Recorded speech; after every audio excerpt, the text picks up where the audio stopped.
আসসালামু আলাইকুম দর্শক, আমার নতুন একটা ভিডিওতে সবাইকে সালাম জানিয়ে আমার ভিডিওটি শুরু করছি।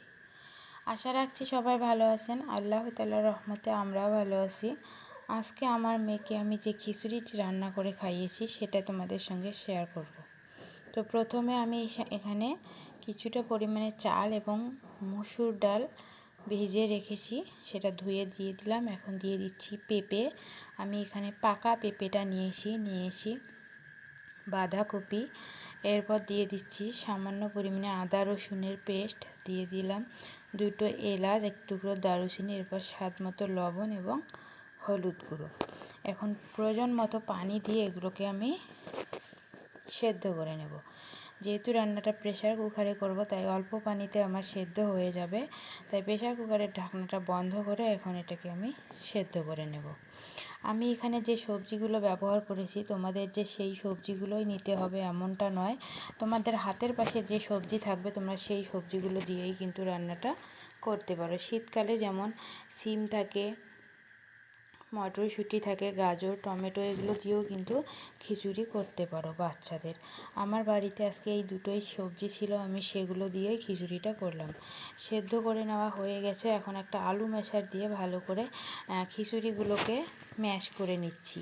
বাচ্চা খাবে যেহেতু এটা, আমার মেয়ে যেহেতু একটু বড়, ম্যাশ না করলেও ও খেতে পারে, কিন্তু যদি তোমরা 8 মাস বা 1 বছর বাচ্চাদের জন্য এই খাবারটা বানাতে চাও তাহলে এরকম আলু ম্যাশার দিয়ে ম্যাশ করে বাচ্চাদেরকে খাইয়ে দিবে, তাহলে গলায় আটকে যাওয়ার আর কোনো চান্স থাকবে না।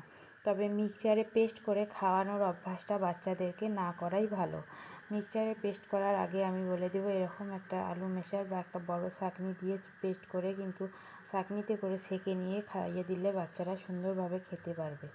তো খিচুড়িটা এখন আমি বাগার দিয়ে নেব। বাগার দেওয়ার জন্য এখানে প্রেসার কুকারে আমি একটু পরিমাণে ঘি দিয়েছি, আর দিয়েছিলাম সামান্য পরিমাণে গোটা জিরে, আর জিরেটা হালকা একটু ভেজে নিয়ে একটা রসুনের কোয়া আমি কুচি করে দিয়েছি।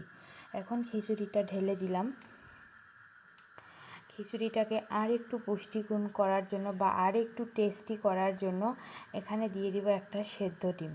তবে ডিমটা যখন সেদ্ধ করে নিয়েছিলাম হয়তো কোনো এক জায়গায় একটু ভেঙে গেছিলো, যার জন্য ডিমটা আমার পুরোপুরি সেদ্ধটা হয়েছে ঠিকই, কিন্তু পুরো ডিমটা একটু ভেঙে ভেঙে গেছিলো।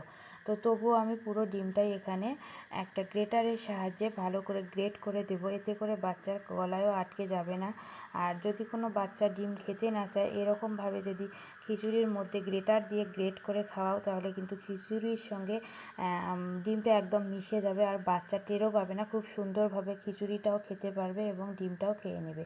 এতে করে খিচুড়ির টেস্টটাও বেড়ে যাবে এবং ডিমের পুষ্টিগুণটাও বাচ্চা পেয়ে যাবে। তো খিচুড়ির মধ্যে যেহেতু কোনো আমার রস ছিল না বা সেরকম একটু পাতলা ছিল না, সেই কারণে আমি আর একটু পানি দিয়ে খিচুড়িটা ডিমের সঙ্গে ভালো করে মিশিয়ে নিয়ে এখন আমি এটাকে নামিয়ে দিব, আমার মেয়েকে সার্ভ করব। তবে বাচ্চা যদি তোমাদের আর একটু পাতলা খাবার খেতে পারে তো সেক্ষেত্রে বলবো পাতলা অবস্থায় নামিয়ে নিও। আমার বাচ্চা যেহেতু একটু ভারী খাবার খেতে পারে, তো সেই ক্ষেত্রে আমি খিচুড়িটা একদম শুকনো শুকনো করেই নামিয়ে নিচ্ছি। তো বন্ধুরা, শেষ পর্যন্ত যারা ভিডিওটি দেখছেন তাদেরকে অসংখ্য ধন্যবাদ জানিয়ে ভিডিওটি শেষ করছি। তবে যারা আমার চ্যানেলটি সাবস্ক্রাইব করেননি, প্লিজ সবাই চ্যানেলটি সাবস্ক্রাইব করে আমার বন্ধু হয়ে পাশে থাকবেন। আপনার করা একটা লাইক আমাকে নেক্সট ভিডিও বানাতে অনেক অনেক বেশি উৎসাহী করে। প্লিজ বন্ধুরা, সবাই আমাকে একটু হেল্প করো, আপনারা হেল্প করলে আমি একটু এগিয়ে যাব। তো আজকের ভিডিও এখানেই শেষ করছি। ভালো থাকবেন, সুস্থ থাকবেন, আমার মেয়ের জন্য সবাই দোয়া রাখবেন। খোদা হাফেজ।